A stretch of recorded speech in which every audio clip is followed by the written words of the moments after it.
evening and welcome to this week's edition of The Spotlight, bringing to you a story that ignites change every Monday at 9 p.m. on Vasantham TV and the official YouTube channel of Prime TV. On this week's edition of The Spotlight, we have someone very special joining me today. Allow me to welcome Rushan Hewawasam, Choral Director and CEO of Scale My Clinic. Two different designations, two different fields, lot to talk about. Welcome to the show. Thank you very much for having me.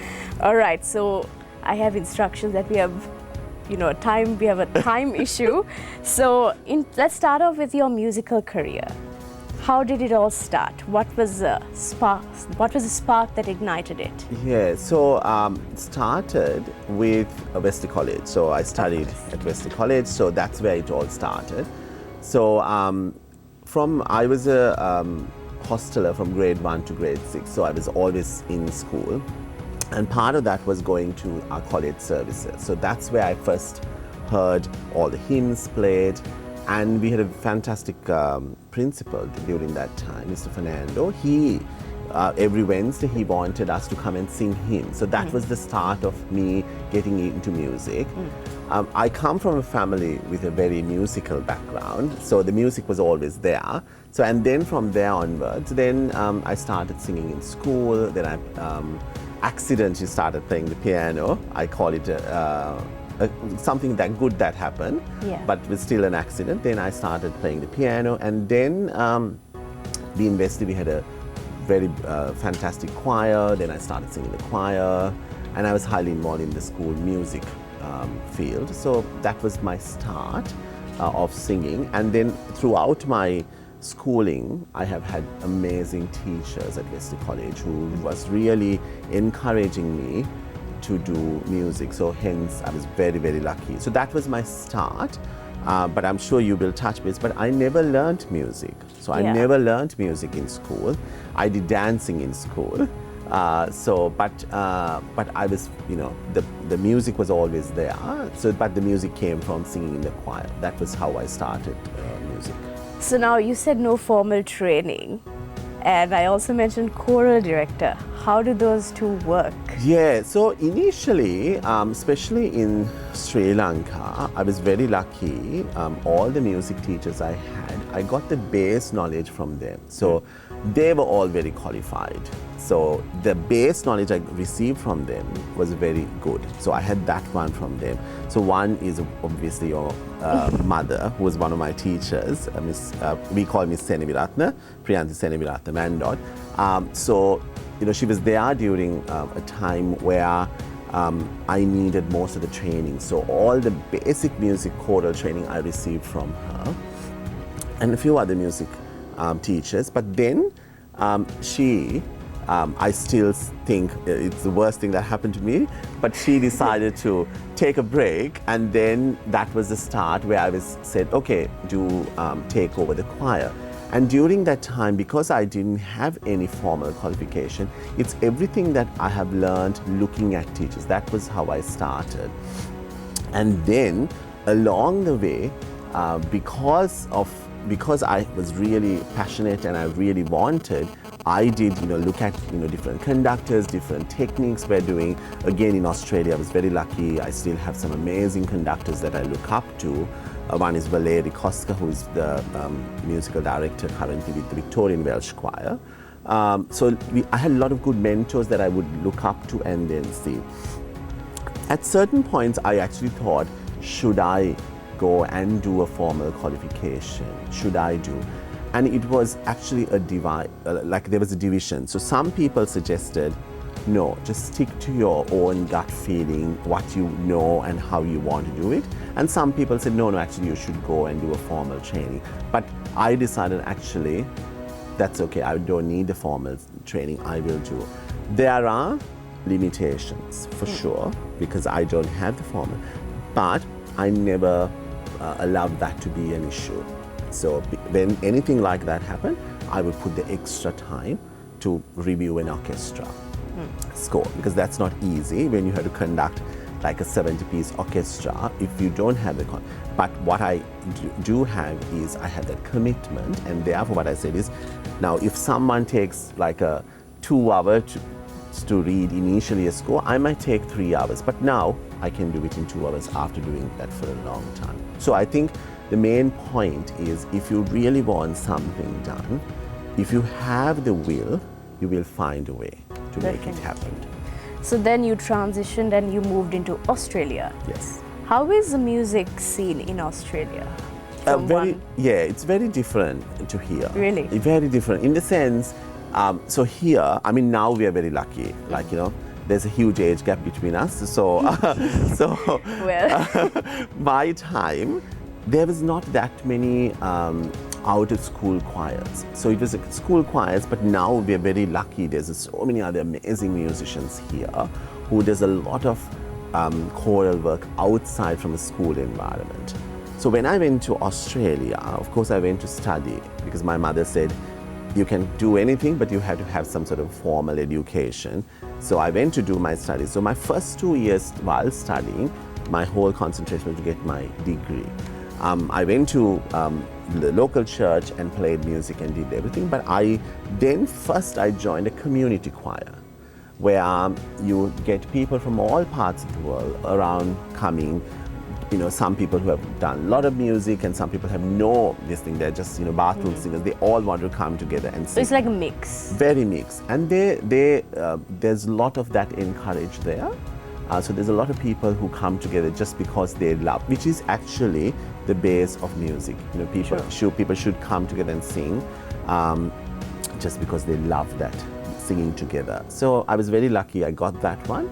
And then from there, I mean, of course, we have access to so many things in Australia, starting from, you know, you name it, sheet music, right? Music. So here, we all know getting sheet music is a massive challenge, right? Because number one, it's expensive, or you can't access them. Whereas there, you can access them. So you get exposed to a variety of music, a variety of genres there, because you're in a much more Western country. So I was very lucky in that way to be exposed into multiple, from all men's choirs to SATB choirs to kids choirs, and you learn from different techniques how you would work with different people. Now you also conducted, correct me if I'm wrong, the symphony orchestra in Australia as well. That's right. What was that experience like? I can tell you, the first day when I was asked, it was just such a daunting experience. So for various reasons. Number one is, for my age, I was one of the youngest to conduct the choir, and also where I come from, in Sri Lanka, right? But you've also conducted a 500-piece choir in Sri Lanka. Yes. So conducting choirs is different. So I think conducting the choir, it comes quite naturally. I could just, you know, put 1,000 voices in front of me, I will be okay, because it's one of those things that you, like, you know, you feel the music, right? But when it comes to an orchestra, you know, you are in charge of this, you know, 40 or 50-piece orchestra that is doing things at, you know, various times. You just need to make sure that you have a grasp, because if you don't have that, then suddenly the orchestra loses confidence in you. So when I went to conduct them, my initial reaction was thinking, oh, will I be able to do it? Like, can I do this one? Will I be able to?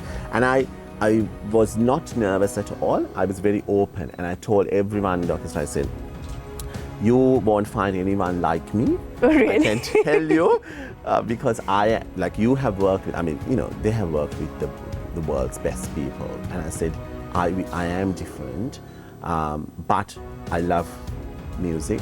You will definitely see that.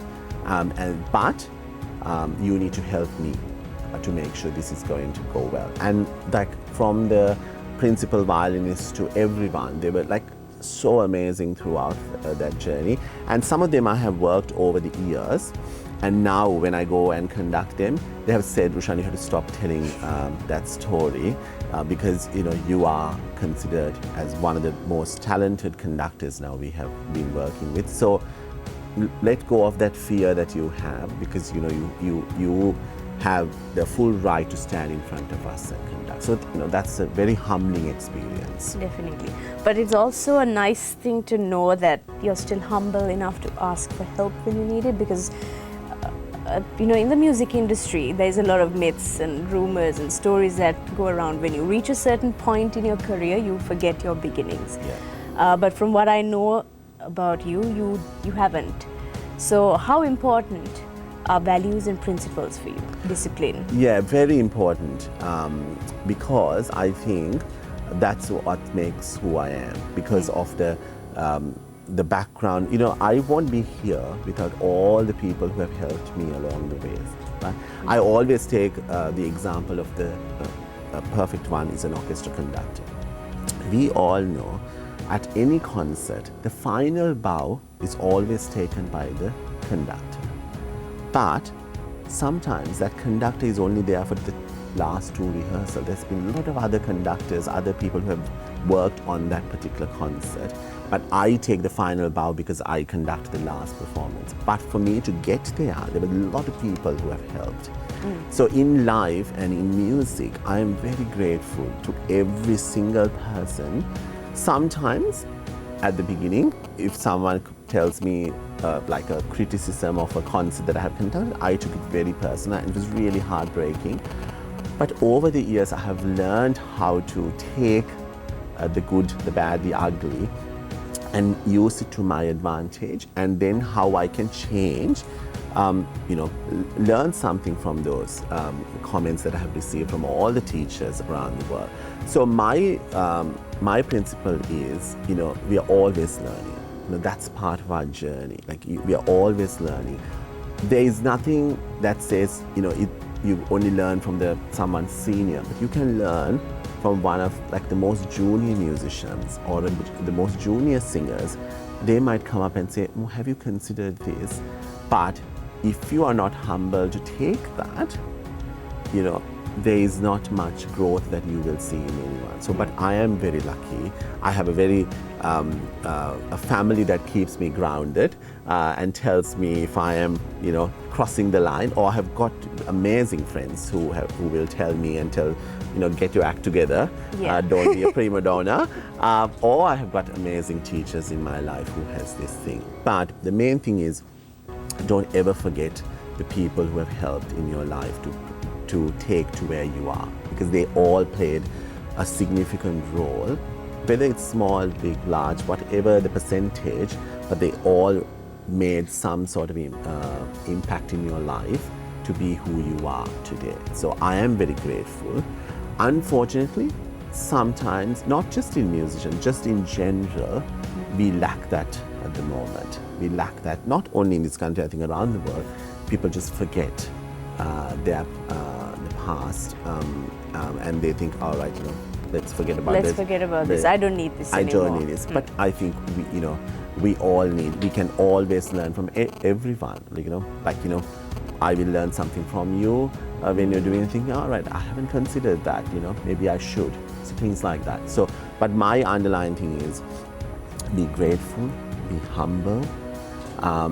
If you have those you can have all the qualifications in the world. True. But some of the best musicians I have seen are the people who have got that, and being humble and being gracious to say, that's okay. I have worked with, you interviewed one of my very good friends a few weeks ago, Rushan and Rashan. Yeah. Right? They have traveled around the world. But when I invited them to come and sing with us in Australia, sometimes I would change arrangements or anything, and Rushan and Rashan would just go with the flow. Would never say, oh no, this is the way I have done the arrangement, who are you to come and tell? No, change it. Nothing. Yeah. I was very lucky. I worked with Soundari, one of the the greatest pianist in our country, right? Again, she came and did a concert with us, rather than her saying, this is the key I am playing, the first question, which key would you like to sing or play? That's what makes people great, because, yet humble, they will ask, they will always continue it. So that's one of the principles that I carry. I got most of them from my family and my school upbringing from Wesley College. That's right. Now, I will touch base on what you do. You're also the CEO of a company as well. and a choral director. Now, being a choral director requires time, dedication, commitment, and all of that.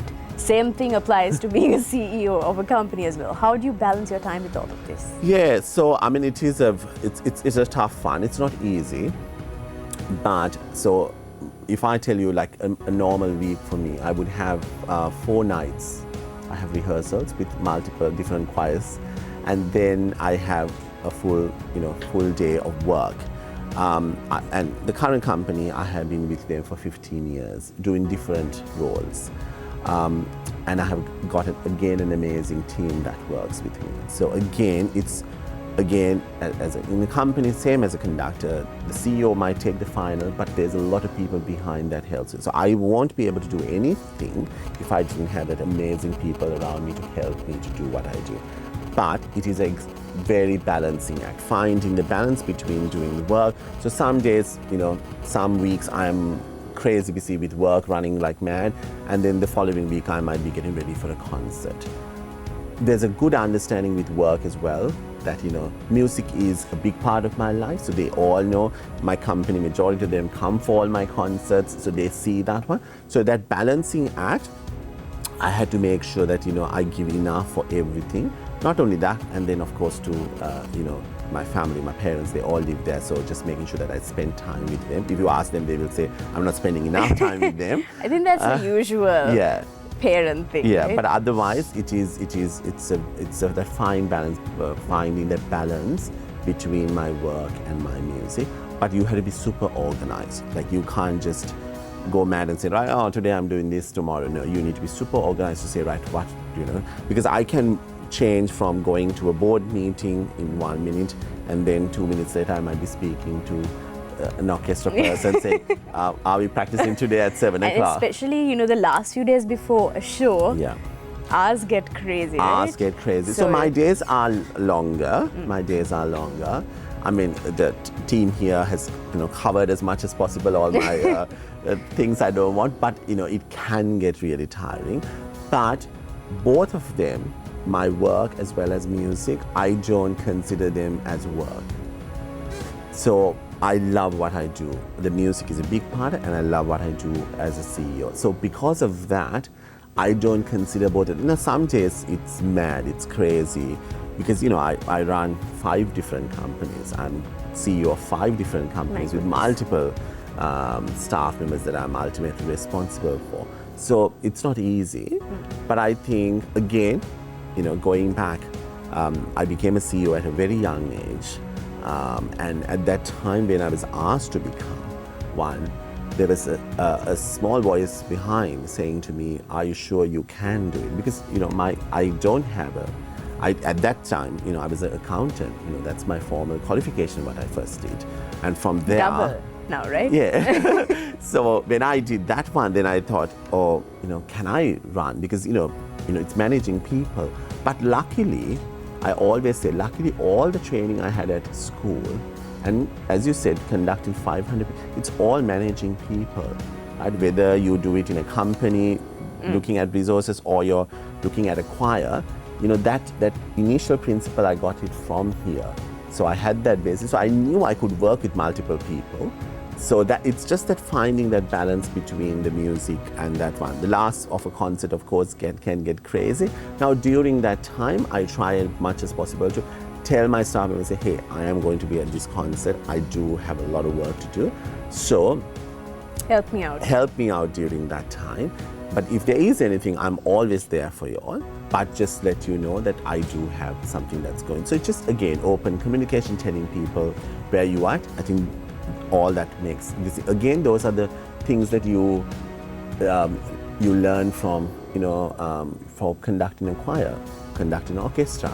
You need to speak to the choristers, you need to speak to the orchestra and tell them, hey, this is what I'm thinking. This is in this section, I want this.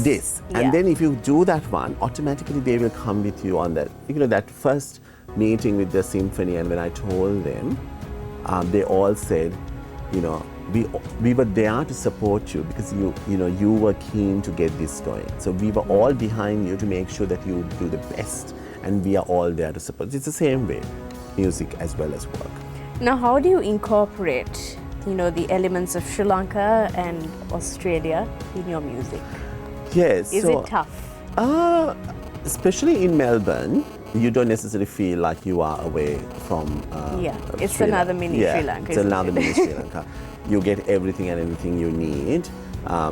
Because a lot of people initially, when we go back, they will say, would you like some food to take and things like that. Of course, there are certain things we can, but 99% of what we have food here, we get there. So we get that part of the Sri Lanka there, the food part. But one of the things, I was very lucky to work with all Sri Lankan choir.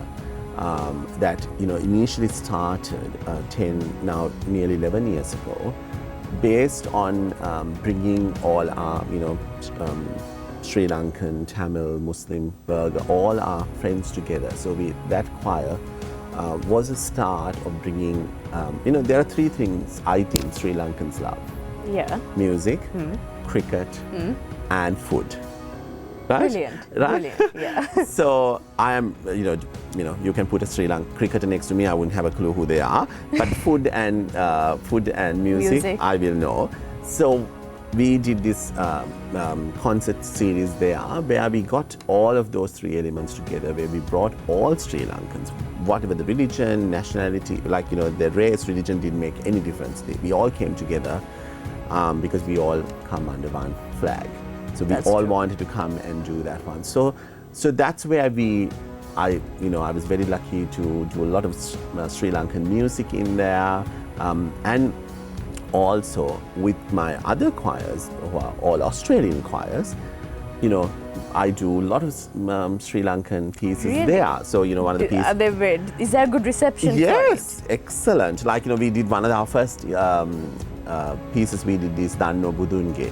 It's not an easy words-wise. It's a tricky one, but they managed, because they were very keen to learn the language where their conductor is from. So they were very eager to learn that. So therefore, we were lucky. So I try as much as possible to bring both of them together. Because it's an unusual feeling. So when I am there, I always say I'm going home when I come here. And when I'm here, when I go there, I always go, I'm going back home there. So it's a very unusual feeling you have. But again, I'm very blessed to be part of these two countries that I call home. And I can bring music and people together. So I've been very, very blessed in that way. Wonderfully said.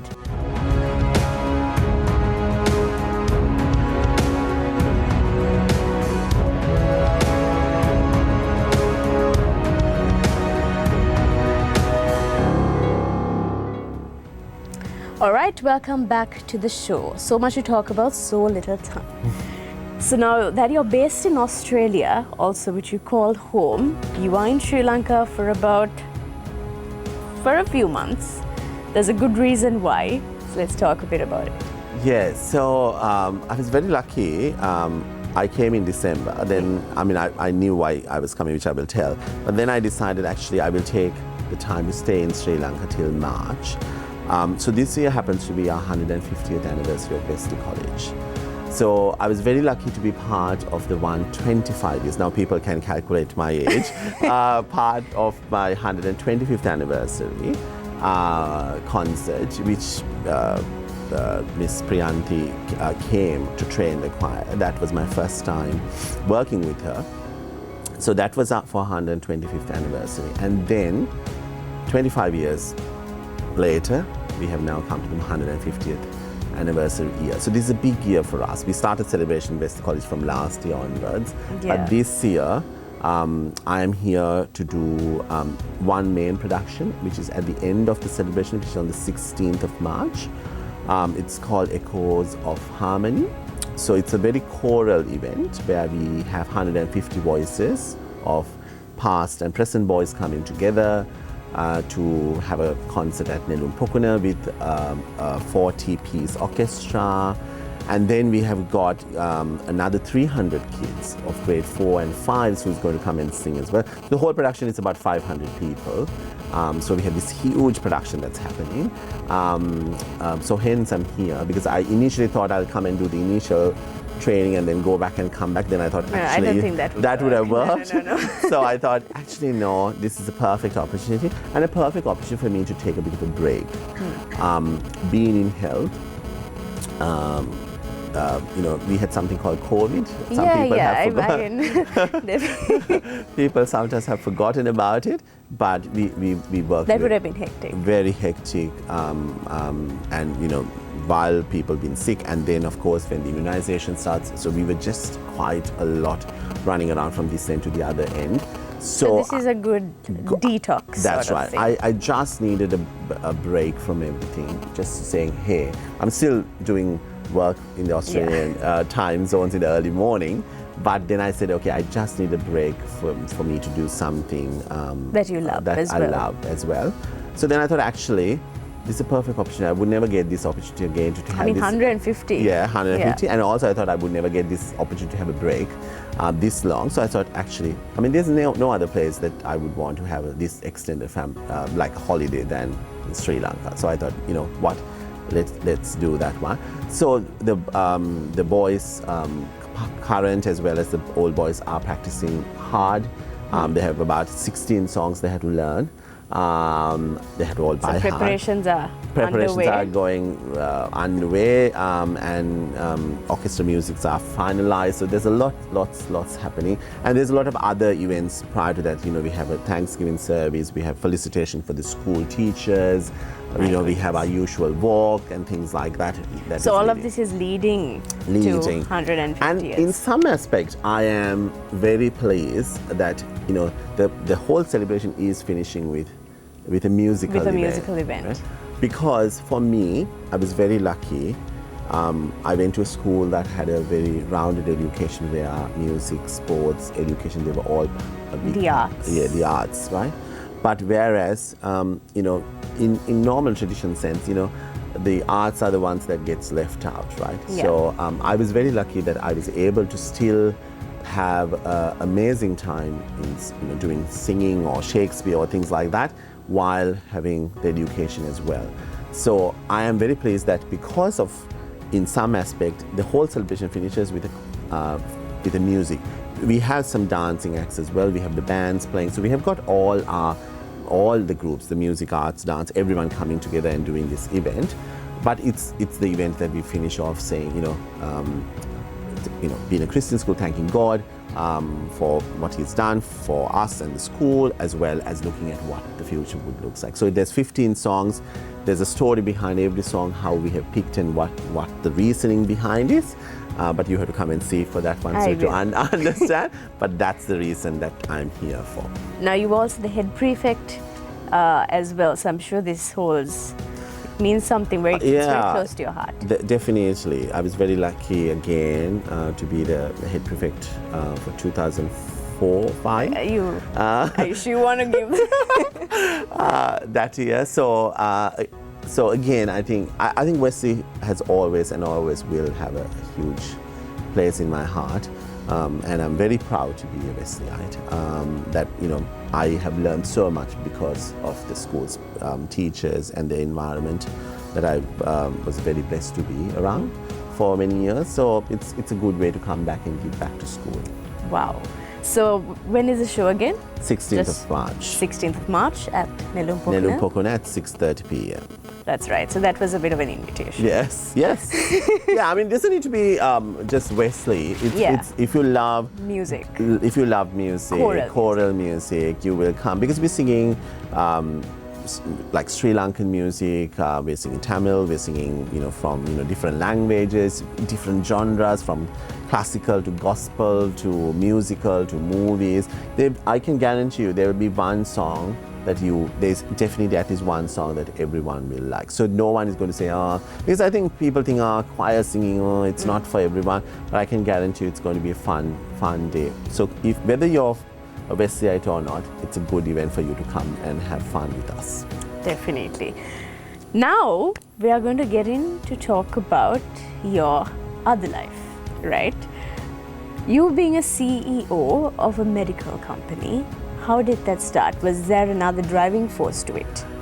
Well, Or were you always going to be thinking, oh, I'm going to get into the medical field? no, not at all. No, actually, I lied. When I finished my O-levels and when I was picking for my A-level studies, I said I want to do commerce. But at that time, principal, Mr. M.A.P. Fernandez said, no, that doesn't work. Your father is a doctor, gynecologist, a very known person in the country at that time. Said, it doesn't make any sense for you to be an accountant. You should go and become a doctor. So I actually then changed. Then I went for classes for 1 month. I went to study medicine. And then I thought, after 1 month, I thought, this is not for me. I was a studious kid, so if I wanted, I could have become a doctor, but for some reason it didn't. It wasn't clicking. It wasn't clicking. So therefore I said, no, I don't want to. And my parents were very supportive, and they said, yeah, fine, do whatever. Then I went and became an accountant. Then I went, finished my education here. I went to Australia, did my first degree. Then as soon as I finished my first degree, and I was working, I had this opportunity to work. I'm one of those people who like to be the big fish in a small pond. Right. So what that means is, I find, so if you go to a bigger company where there's 3, 4, 5,000 people, you just become just one single person. The impact you can make might not necessarily be as large as you would like it to be. Whereas I have worked majority of my time in a small to medium-sized companies, because you can make an impact, because you have, you pretty much have to do everything to start with. You work very closely with your staff. At that time, there was this opportunity that came to be a head of finance for a medical company. So then I said, actually, this might make sense. Sounds interesting. Why not try it? Yeah. So I went and I went for the interview, and I got the job. Then I stayed there, and then again throughout that time. Again, being in finance, a lot of people think finance people are boring people who sit in a dungeon and then and then look at numbers. I was not that type, because I can talk with lots of people. I love chatting, so I went and got involved in day-to-day stuff. And then what happened is, when I did that one, then the director said, hey, I think you should get involved in operations and help in other elements. So that was the start. Then from there, I worked my way. I became the head of operations. Then I became the COO, and ultimately becoming the CEO. And then we've got multiple companies that I look after. But that was the start. And I always said I don't want to do anything with medicine.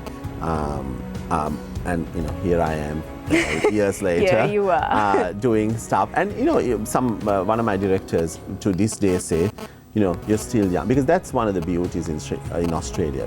At any given time, if you want to have a career change, you want to do something, there are plenty of opportunities. You can go and do it. I don't want to become a doctor, but that option is available. I think the fact I loved and gravitated towards the health is because it's one of those industries you feel like you're helping people, and especially we saw that one throughout the COVID period. How much the medical people had to work to make sure not just Australia but all the countries around the world, it's a safe place to be, because it was a tough time to be in. Definitely. So I was very lucky to do that one. But again, I had the doubt, as I said, can I do this one? But there were a lot of people who had more faith in me than I had in myself. They said, no, you can. And I can remember that conversation like yesterday. They said, go and try this one. If you don't like running operations, try for 3 months. If you don't like, your job as an accountant is still there. I think my life would have been much different if I was just an accountant. Whereas now with my current role that I'm doing, it's a very fulfilling role, and I'm very lucky. So no regrets? None whatsoever, none whatsoever. Perfectly said.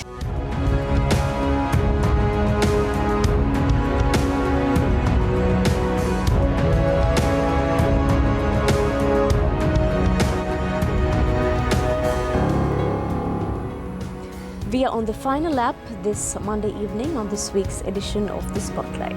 So let's talk a bit about the work that you do at your company. Yeah. So, so there are five, as I said, five different entities. So one of the main ones which I have been involved for the majority of the time is it's more traditional GP clinics. So it's where in Australia, if you want to see a specialist or anyone, you go through GPs. So you go and see. So we have a few of them in Australia. Then we have the other one that I work very much at the moment is a call which is GP education. Now in not only in this country but also in Australia, doctors will come out with an MBBS, but then if they want to start their own business, they wouldn't have a clue where to start and where to end. Because they don't have the knowledge of business. Yeah, because they don't have the knowledge of business. So what we do is we work with them to make sure that the business excellence. So we work with them on three different components, which is recruitment, strategy, and leadership, and then help them to do because to grow the business. Grow the business because so hence the word scale my clinic. Right. So scaling your clinic up, right? So we at the underline we all believe that clinical excellence is a given because that's the basis, but we are helping you to be excellent in your business. So that's what we do, and we work across all Australian GPs, and we do remotely because they're in different places. But we do have conferences, we bring people together. That's what we do majority of the time. But during the pandemic, what we did is we did a lot of work with the vaccine program. So similar to here. We had a lot of the different types of vaccines that came. We had to run lots of vaccine clinics. So we did a lot of work around that during that time to maximize the time, the energy, the resources we had at that time. So we worked on different models, and then just to see what's the best way to get to as many possible patients as much as possible during that time. So I did a lot of work in that during that time. Now, if you ask people at Wesley College or anyone who knows me, people would find it very strange because they always knew me as a person. I didn't even know it until a few days ago. Yeah. Because a lot of people assume that what I do is play the piano and sing and conduct. That's what a lot of people think that he do. But I do have this other side. But he's a CEO. But I have the other side that I get to work with all these different medical practices. And apart from that, we have got a business that does work. Provide accounting services for doctors, and we have a business that does provide admin services for doctors. So that's how the combination of five businesses come together. Right. So just to throw another question in before we slowly wrap things up. Working in Australia and being exposed to such high quality services and all of that. What do you think we could do in Sri Lanka to implement some of that here? Is there anything we could do to improve as a country? Yes. I always, one of the things, if I ever have the time, the resources, one of the things I would love to come and do is, I think that things are improving here. But one of the things I would love to do is be helping them to do clinical work better and more streamlined. What I mean is, most of the time if you go to a doctor now, everything is handwritten, right? There is no connections between all the hospitals, all the GPs, all the specialists, right?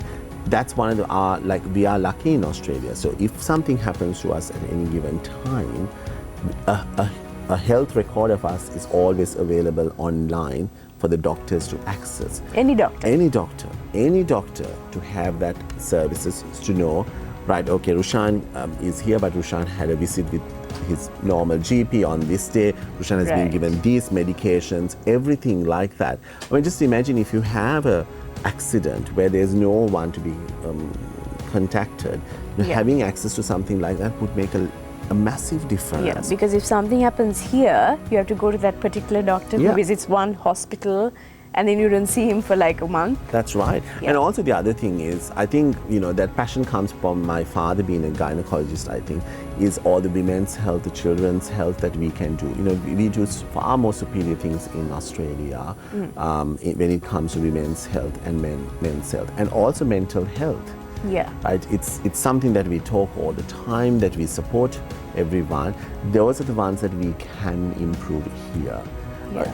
I think we are very lucky. We have got people, the best people here, but sometimes what we need here is the resources, just thinking from someone from outside were to come and say, right, have you looked at, because if you bring someone from here to Australia and ask them to come and review us, and they will definitely find things that we can improve. Like I'm 100% sure about that.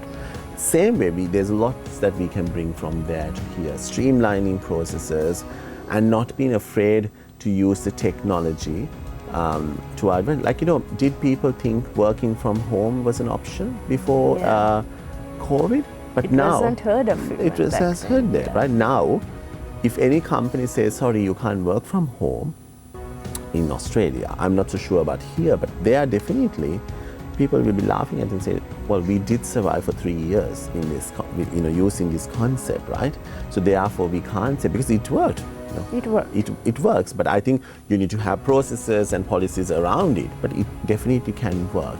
So something I would love to bring is, that level of, using the technology, bringing some of that one to Australia, from Australia to here, because I think that would help our health system here. More advanced systems. More advanced systems, because we have got the best doctors, we do have the best people, but not to be afraid of using the technology what's there, and then using to our advantage to look after the patients and give the best care that they need. All right, my final question for you is, it's not even a question. What do you have to tell to anyone watching us today? It could be a principle you follow, a motto, your words of wisdom that guide you through your life, anything. Yeah, I think my one thing that I have carried throughout, whether it's my work or music or anything that I do, is to be committed. Whatever you do, whether it's work, music, or whatever you do, be fully committed to that. Stay the course. Stay the course, and then, but while doing that one, don't ever forget the people that have helped you throughout the journey, because all of them played a role to become who you are today.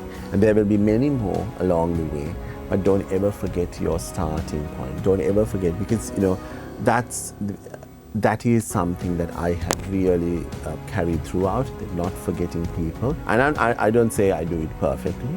I'm sure I have forgotten people along the way, but at least my principle is, I'm very grateful to everyone who have helped me to be who I am today. So doing that, being committed, don't be ever afraid to just take that challenge and say, I can do it. Because if you have the will, you will find a way to get there. Because if I thought when I was in school, I will never be able to become an accountant, I didn't have in my wildest dream become an orchestra conductor or a choral conductor or a CEO. That was never in my radar during that time. But there were a lot of people along the way who had the faith in me, say, you can do it. Give it a go. So, give your 100%. Because I always tell people, if you have done all the hard work, if you've given your 100%, sometimes you will fail. That's life. That is life. You won't get everything right. But at least you can be happy that you have done everything in your power to get there. Because if you have not done anything and then say, oh, I failed, it's just quite a pathetic reasoning. But if you have done everything and you have done your hard yards, and you will achieve. I can still remember my day when I got my first degree. It was a very proud moment, not because of the degree, because I knew I have worked hard to get that degree, because I gave everything at that time. So that's my thinking.